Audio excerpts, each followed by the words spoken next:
Imagine a corporate titan. For decades, it posts record profits and sits on mountains of cash. Then, a single catastrophic failure in its supply chain's environmental compliance comes to light, and within weeks, the company folds. If you had evaluated that organization by its income statement or balance sheet the day before the disaster, you would have seen a picture of perfect health.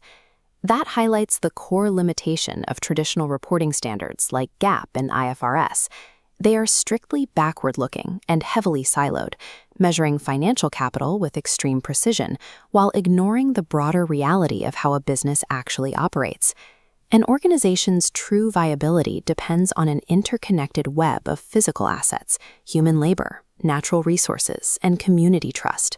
When those elements fail, the financials inevitably follow. The Integrated Reporting Framework, or IR, provides the methodology to map this hidden web.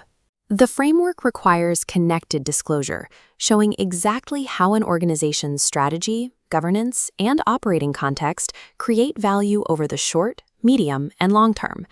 Traditional financial reports are essentially the exhaust of a business, a record of what just happened.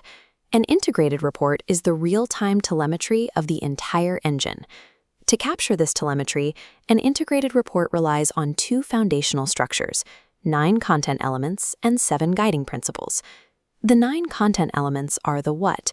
These function as the structural chapters of the report, with each element posing a specific question the organization must answer about its operations. The 7 guiding principles are the how.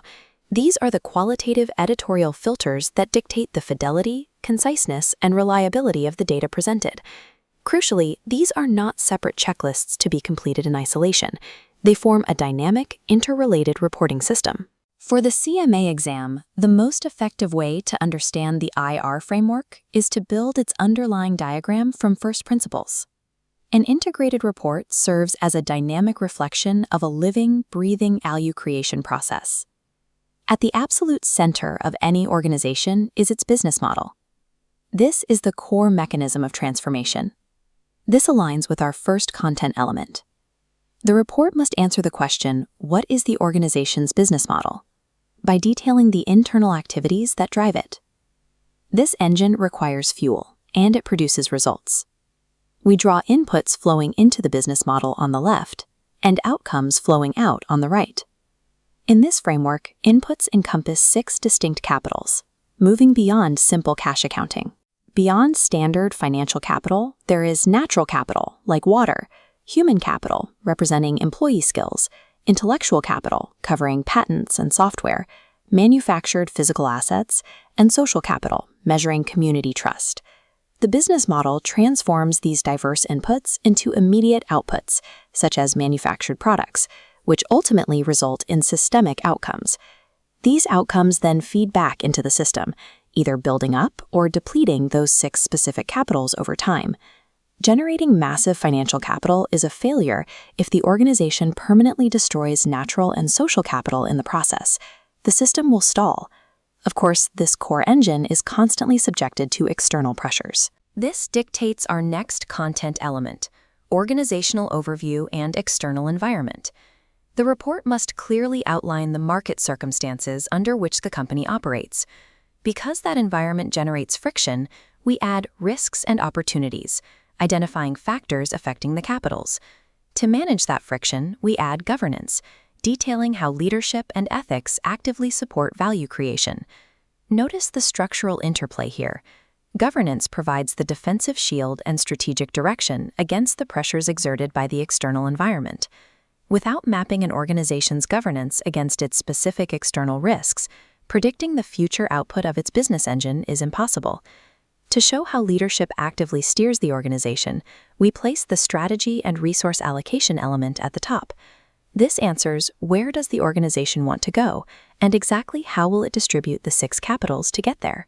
We then add performance, which demands qualitative and quantitative measures, demonstrating how well those strategic objectives were actually achieved.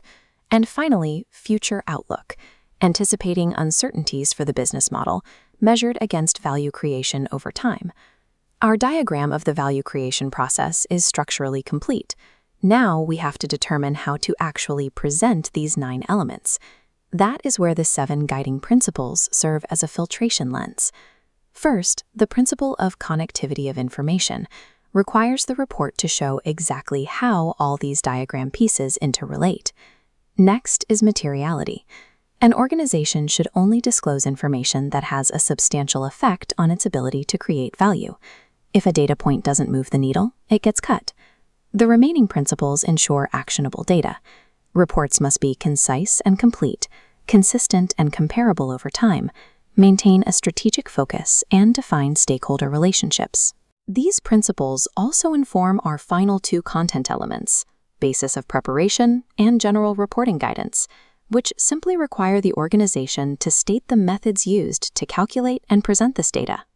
The 9 elements provide the raw operational data of the diagram, but the 7 principles filter out the noise so investors can actually interpret it.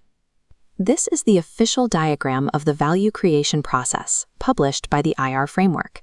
Every element we just mapped out is precisely where it belongs. Let's test this mechanism against a standard CMA exam question.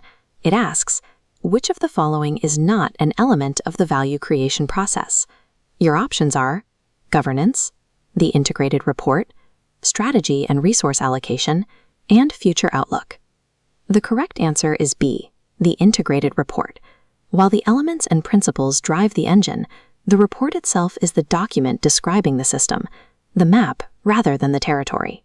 Mastering the IR framework elevates the financial professional from a historian of past profits to an architect of future viability. By tracking all 6 capitals through a clearly governed business model, an organization stops hiding its vulnerabilities in isolated spreadsheets and starts proving its true resilience. A traditional balance sheet proves a company survived yesterday. An integrated report proves it has the capacity to thrive tomorrow.